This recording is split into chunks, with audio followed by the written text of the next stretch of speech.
Welcome to Legacy Builders, Strategies for Building Successful Family Enterprises, brought to you by Beacon Family Office at CI Asante Wealth Management Limited. I'm your host, Corey Gagnon, Senior Wealth Advisor, and on this show, we explore global ideas, concepts, and models that help family enterprises better navigate the complexities of family wealth. Today, we welcome Alexander Saunders, Practice Director at Dialogos. Alex is a generative facilitator working at the intersection of dialogue, leadership, and complex human systems. He has built and supported organizations across the entertainment, venture capital, and hospitality sectors, including his own fifth-generation family business and other family-owned enterprises, ranging from single-site operations to global hospitality groups. He brings both practical and scholarly grounding to his work with leaders navigating complexity and transition, with a master's degree in organizational development.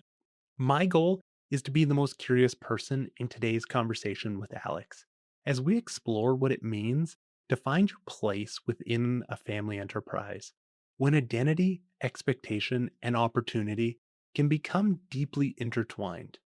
We talk about the tension between being invited in and truly feeling ready, the role of mentors and support systems in seasons of transition, and why self-awareness can be such an important foundation for contribution and governance. Together, we look at how family enterprises can create the kind of relational fabric that helps people grow, lead, and navigate complexity with greater clarity. Now, let's dive in.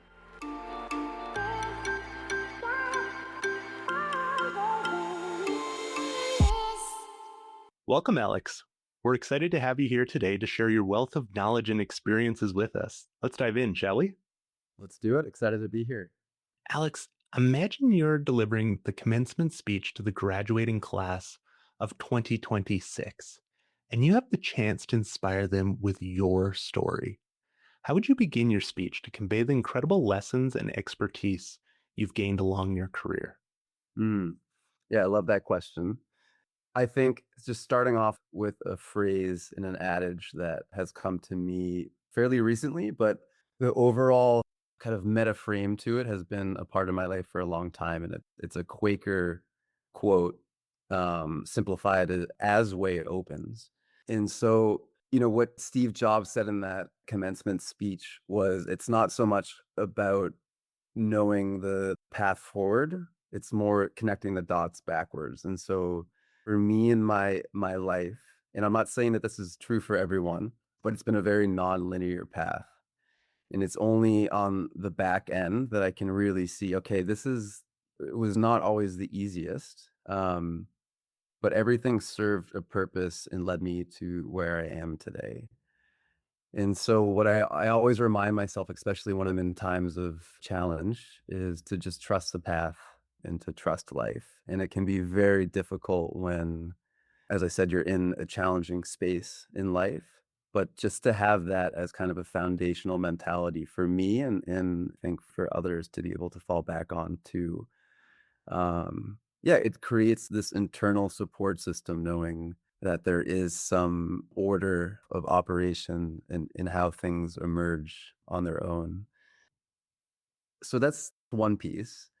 And I think there's two other pieces I want to bring back to that. But I think maybe what would be interesting as well is to dive in a little bit deeper into that non-linear path that I mentioned. Because I'm familiar with your, the listener, population who might be tuning into this. And as I said, not everyone experiences life the same. Some people, like, the linear path is what is their way and it works. Yeah.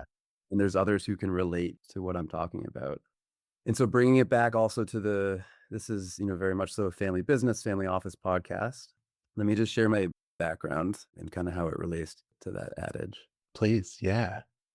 Okay, so I grew up in Boston, and family business is in hospitality, so hotels, food and beverage.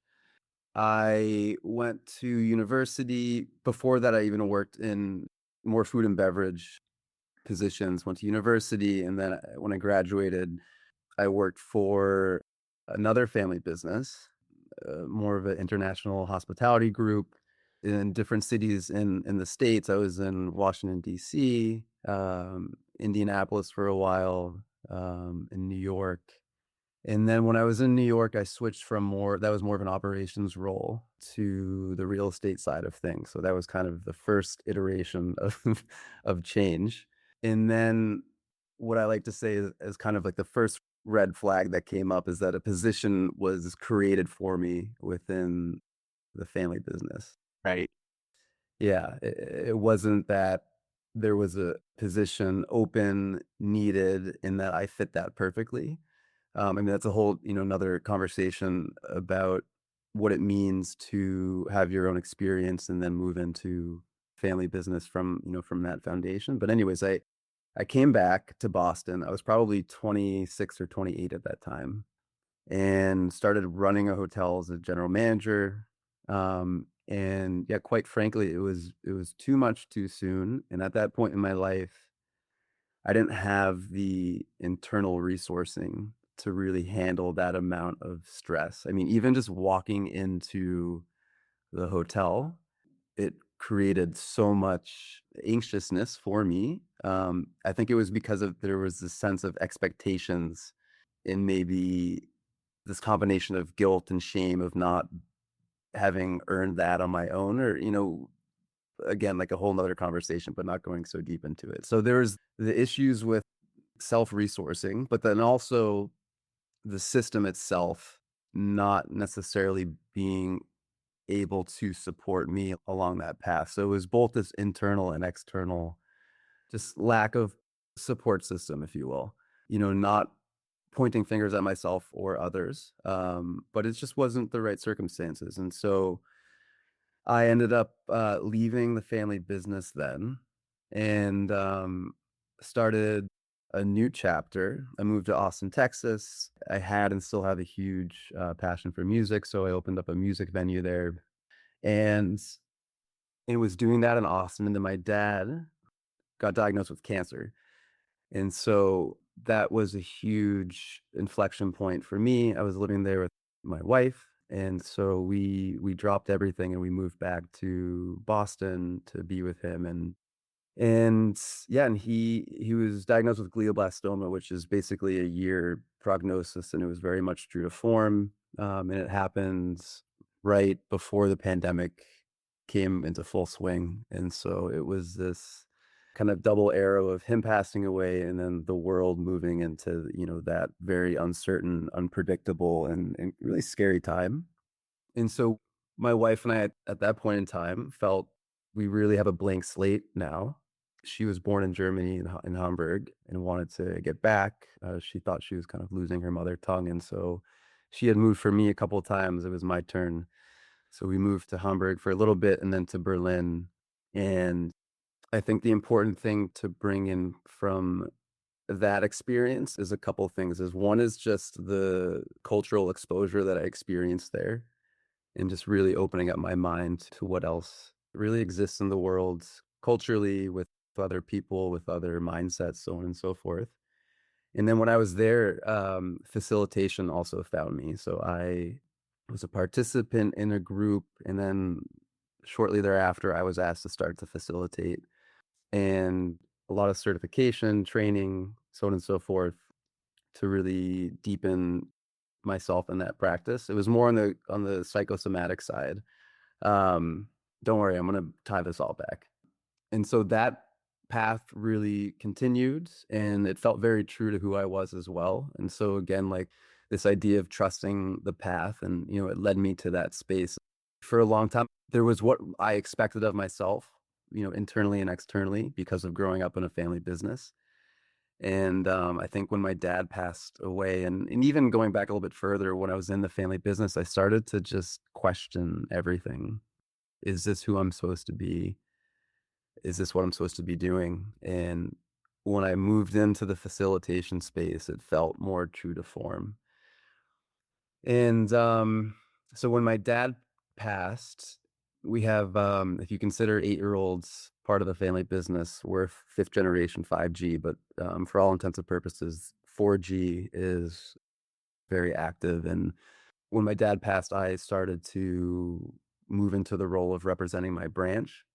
And so we had an internal inflection point within the family business when I was in Berlin, and we started our own process, which I'll move back to, I think, further down in the conversation, but a relational phase and a more governance phase. And we hadn't really addressed that in a long time. And this is another piece that we'll come back to because it's important, about why that all transpired. But long story short, I took the facilitative experience that I had in Berlin and the training, and I had also at that point gotten my master's in organizational development and leadership, and began to co-hold the process and the space with my now boss, Bill Isaacs at Dialogos.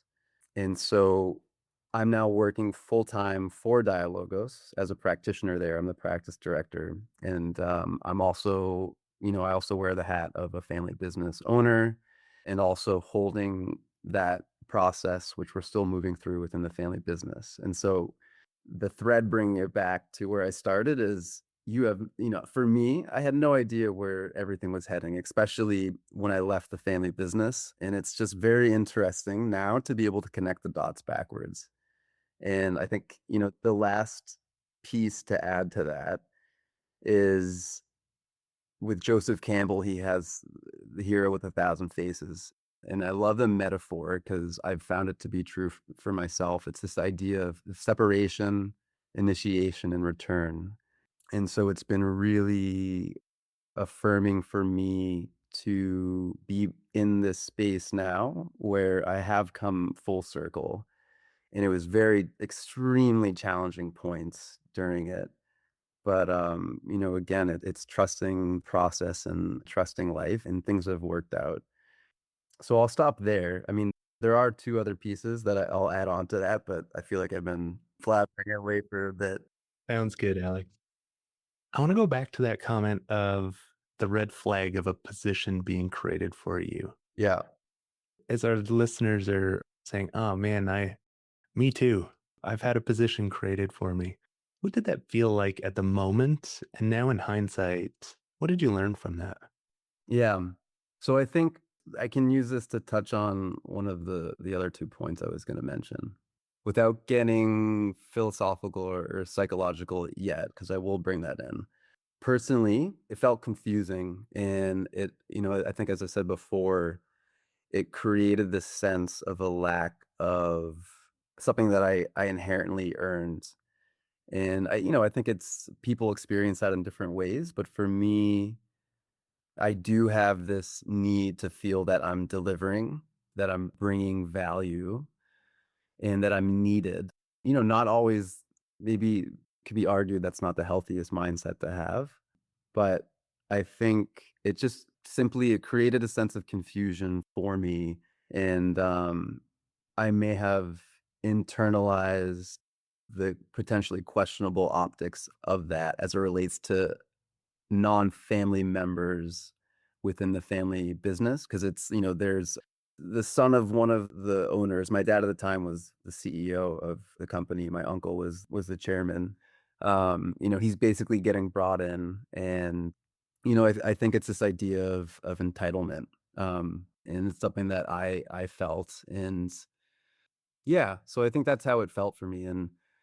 And I think to tie it in, so I know you had Paul Edelman on the podcast, not so long ago. And when him and I spoke, not so recently, he shared the same theory that he touched upon in the podcast with Kazimierz Dabrowski of positive disintegration. And I think it's such a powerful framework. So it's the idea of 3 phases, right? Primitive integration, developmental integration, and mature integration. And so the first phase, primitive, is more you internalize the external. So what I experience, who I am based upon the outside world. And I think growing up in a family business, and even just, not even including a family business, but I think as children, as young adults, that is a phase that we find ourselves in. I think it goes back to, you know, as babies, we don't know anything other than just being exactly who we are, Absolutely. right? It's very natural, and we move in the world without any thoughts about the implications of it. And then at some point, we're told, no, that's wrong, or you shouldn't do that.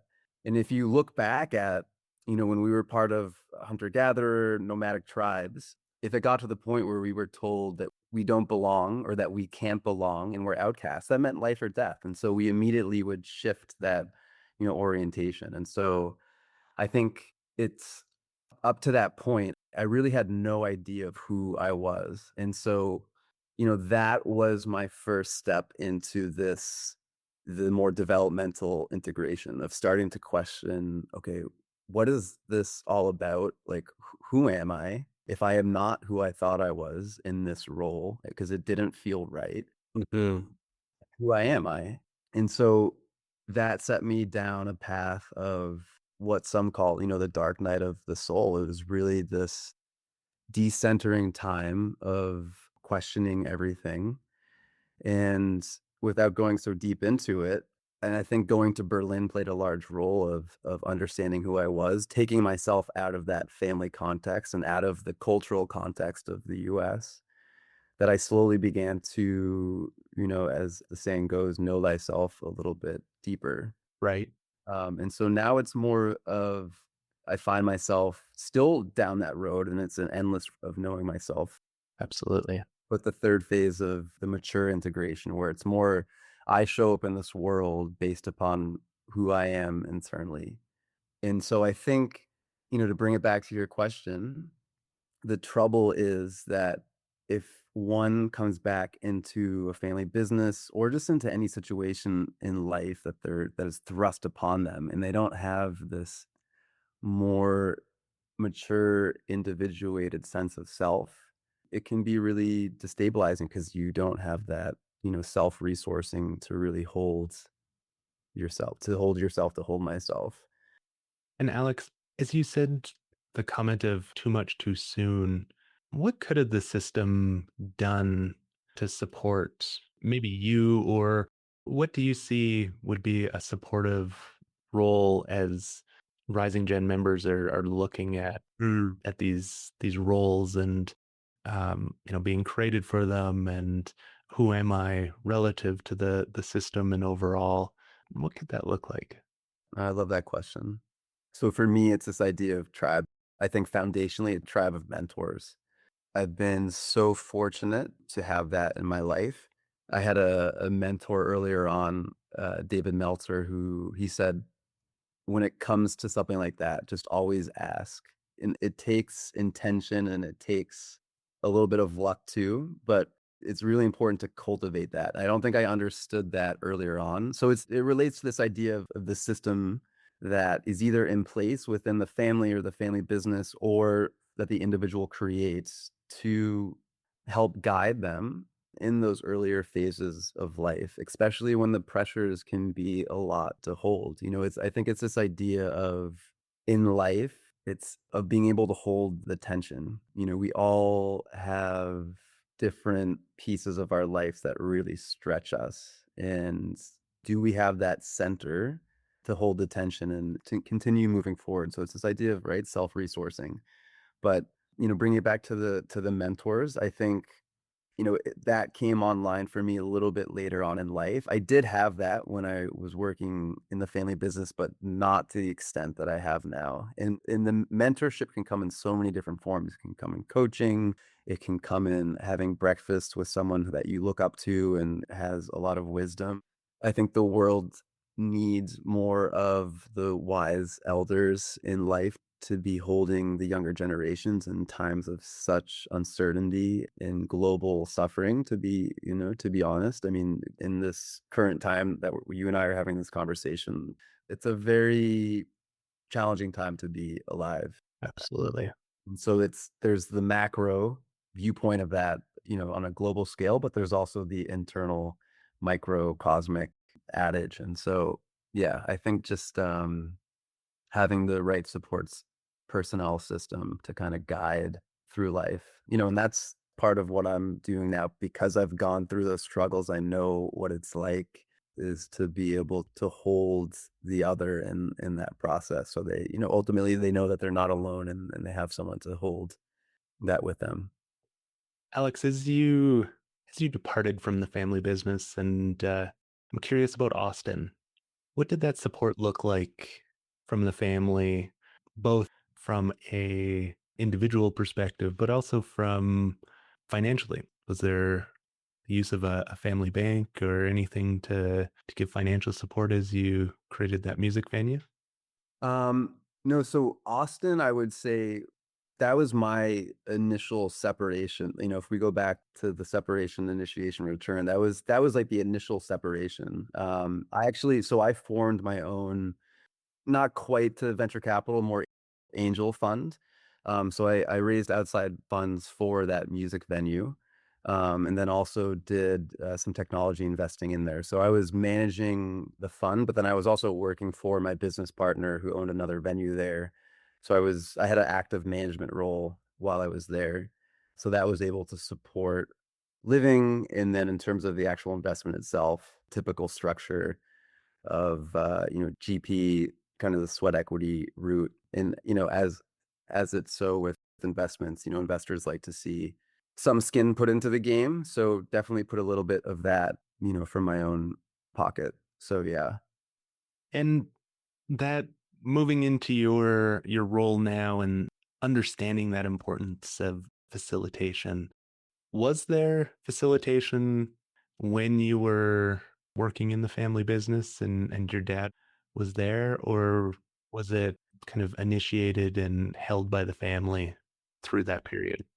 No, it's a good question. When my dad was around my age, he has three or had three brothers, but my three uncles who are still with us today, they would meet with my grandfather, who really started the hospitality business, with one of my still to this day mentors, Tom Davidow. I mean, he still has his practice, and I think he's 80. Sorry, Tom, if I'm getting this wrong, but I think he's 85. So it's, yeah, maybe 83. But it's, anyways. So he's known our family for a long time. They used to have quarterly council meetings. That actually stopped definitely before I moved back into the family business. And so I think it's a really important question because that's what we've now implemented. So the first phase of what we did when I started doing the facilitative process and the systems intervention part of Dialogos with my family business was the first phase is a relational phase. And I think this is true for any system that we work in as a company, whether it's, I mean, we work with private equity, we've done work with World Bank, IMF, with family business, so on and so forth. But the relational fabric, what is it currently, and what needs to be said that's not being said, what needs to be heard that's not being heard. I mean, that is the space that's required. It's this idea of creating the container. So when I was in the family business, that was not there. But I Mhm. think it's so important for that to be the case. And I think another thing to add, there's a Japanese term called kintsugi. And it's when what happens is if like a plate is broken, they use like a gold melding to put it back together. And so the idea is the reformed whole piece is actually there's more beauty in it than there was before because of the cracks. The cracks actually make it more whole and more Right. more beautiful. And so I'm bringing that up because it's this idea of like the relational glue within a system. And so I think every system needs to have that. And it can be in the form of one individual, but ideally it's in the form of the system itself. And so my grandfather played that role for a while. And, as he started to get older, that was not as strongly in place. And then you take out the fact that we didn't have those council meetings. And then when my father passed, I think between him and my uncle, they were both in the family business, so they were holding that together. And so that relational glue is no longer there. And so a lot of the issues that would have been brought up or been held by council or within that container were not able to. And so that's what preempted the doing the work and the current process that we're is still unfolding and will continue to unfold because it's a lifelong process. But yeah.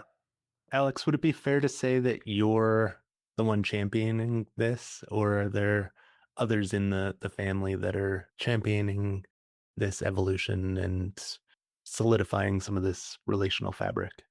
Yeah, I think it takes the system as a whole. I think at the beginning I stepped up because I saw just intuitively and because of the work that I do, I knew that there needed to be an intervention.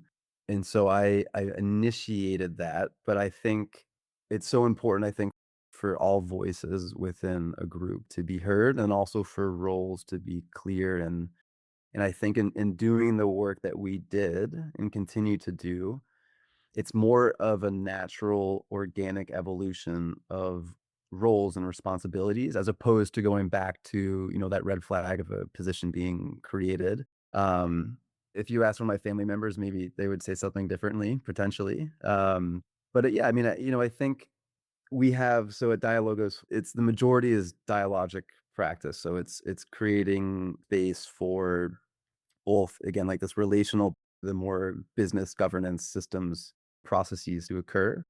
But we use a diagnostic lens and tools. We have three of them called Colby, which I know you're familiar with, and then Cantor, behavioral assessment.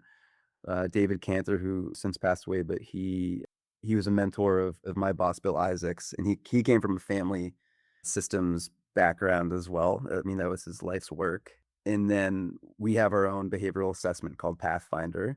So Pathfinder is more of for the individual architecture and kind of signature. And then Cantor is more for how does the individual show up within the group? What is the structural dynamics of the individual and of the group itself?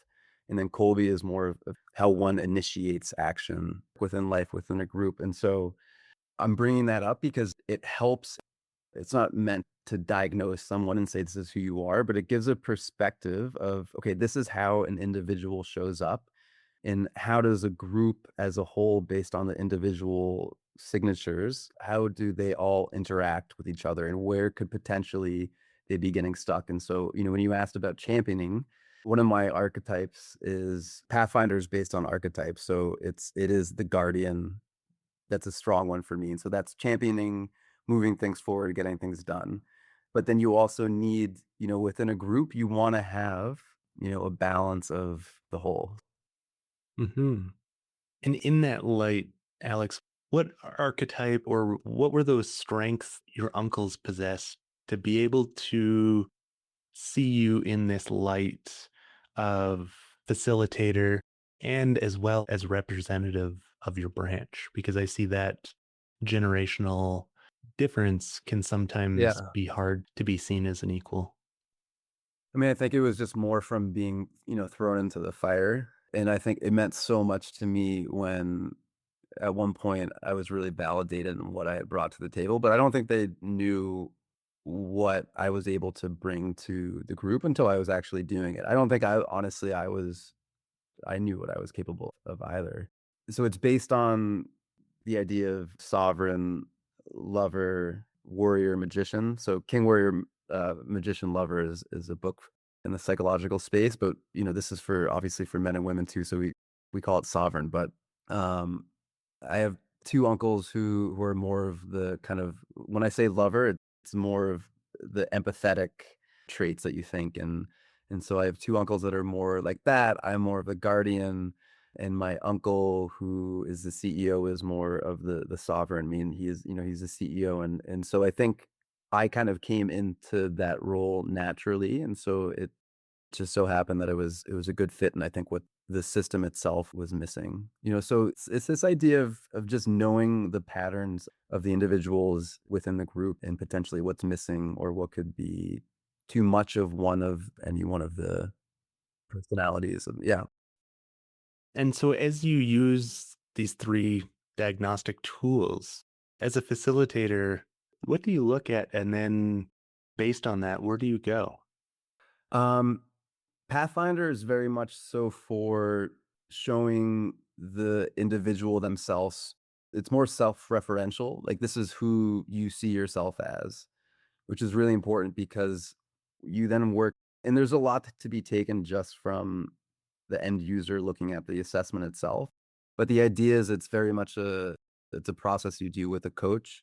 And so we'll look at that and say, okay, potentially this is where you see yourself, and this is more of how you might be showing up in the world. And so what's the gap? And maybe that is the pathway to help you move. Again, going back to this idea of like individuation or self-maturation to get you closer towards that more aspirational self.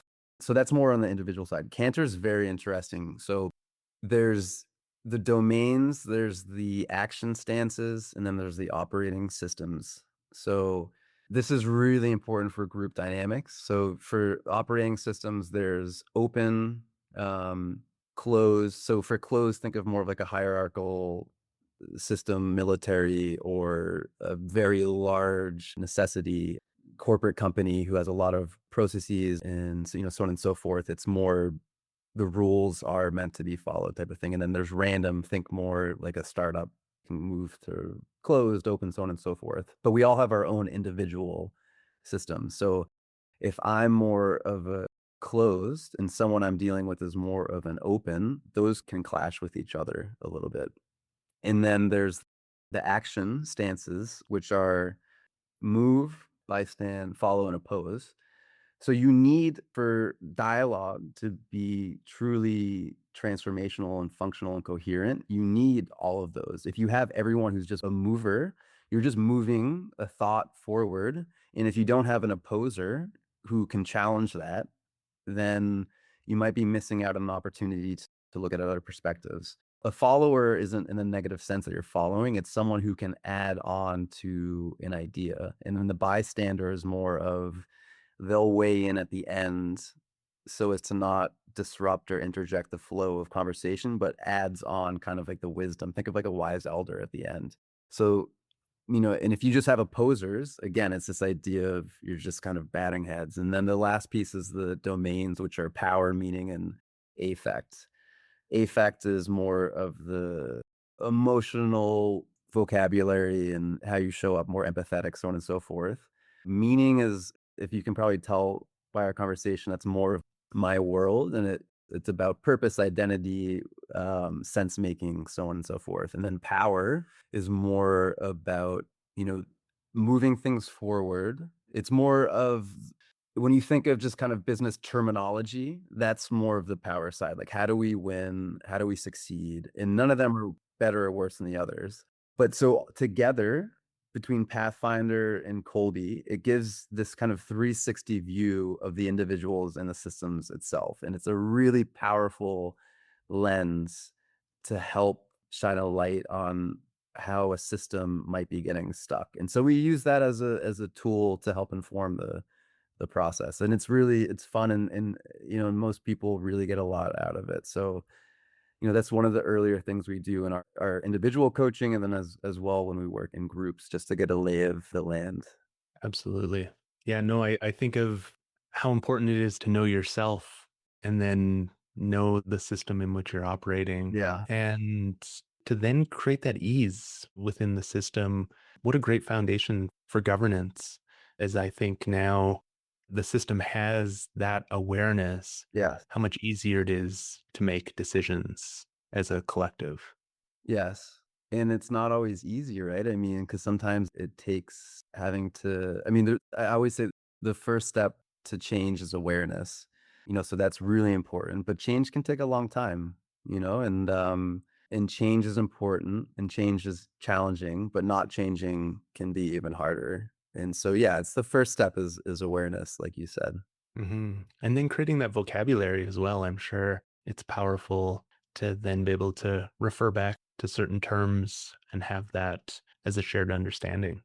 Yeah, it's habit formation. It takes a little while to get a hold of it and to grasp of it, but over time, it becomes more second nature, and for the group itself, more of an unconscious, subconscious pattern recognition about how the individual might be showing up in moving the group towards more cohesiveness or bringing it towards more fragmentation. And so, yeah, it's a process, patterning and pattern recognition, but again, it's how we grow. And so it's a really important lens as one tool to put into the mix. Absolutely. Now, Alex, As we begin to wrap up our conversation, there's a few questions that I ask each guest before we wrap up. You ready for the tough ones? Okay, bring it on. Let's let's see how we can do it. Awesome. What is one key strategy that you believe is most essential for building a successful family enterprise? Um, I think going back to that fundamental idea of the two phases of the relational and the governance, and James Hughes, who I think a lot of your listeners will recognize, I think for me, his most important teaching is the idea that the capital of a family lies in its relationships. And that all occurs in that first phase of building the container so that all voices can be heard, can be respected, so that what wants to emerge from that space can. And it really paves the way for that second phase of governance. And the relational piece is, it doesn't just have to be in the form of council meetings. It can come in family gatherings and formal rituals, in those more kind of shared meaning making opportunities. And then the governance side is really important because I think it shifts the idea of what could be mislabeled as expectations, like unspoken agreements or spoken, but it shifts them to agreements. And so within my family and when we work with other families, the idea of having a family agreement is very important. It puts down into words, onto paper, a non-binding set of principles, everything from values to how often we get together, so on and so forth. And then certain portions of that we'll put into the binding operating agreements. But yeah, I think just tying it back to the question, it's the relational fabric of the family, of the system. And what is the most common challenge that you see family enterprises encountering when it comes to wealth transition and generational continuity? Um, I think two things come to mind. One is the theme we talked about earlier is a lack of shared understanding of purpose, identity, and roles. And I think tied to that is, what does money mean to the family? I think money and wealth can be seen as a generative energy, a creative force for good. And I think that comes in the form of what we talked about earlier, like of role modeling and also explicit conversations about values and purpose of money, and also just this idea of like slow exposure instead of just having it thrust upon because of some, unfortunate incident where maybe someone passes away. And I think that's why some of the work that other practitioners in this field do with younger generations is so important, to just slowly do some exposure, which I think, it falls on the responsibility of the family, of the parents. But again, going back to mentors and guidance, it doesn't all have to be from that side. There's other support systems that you can rely upon. Absolutely. And in your experience, what are the top three key qualities that successful family enterprise leaders possess? For me, the most important thing is the idea of a beginner's mind, no matter where you are at in life. And I think even more importantly, as you become more experienced and further down in life. But Peter Senge he really brought to light the idea of mental models, and those are built up over time.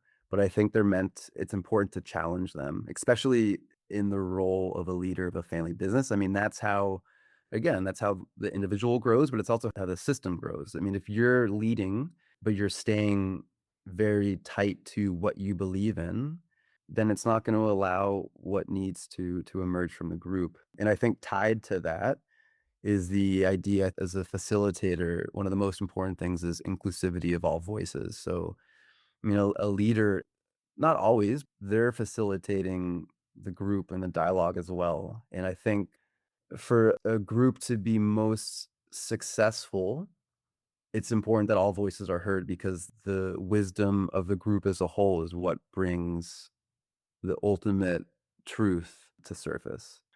And then I think the last one is just going back to the idea earlier on in the conversation of being able to hold attention. And I think especially within a family business, you're dealing with relationships and you're dealing with a business. And I have had some mentors say it's a family business, and I have had others say it's a business family. But no matter what, you're having to deal with family and business. So can one hold that whole both realities. Amazing. And before we conclude, I'd like to highlight where listeners can engage in more of the conversations you're having, as well as any materials that might be supportive to others in their learning journey. You can find me in our company at Dialogos, Dialogos.com. And then you can also just find me on LinkedIn, just Alexander Saunders.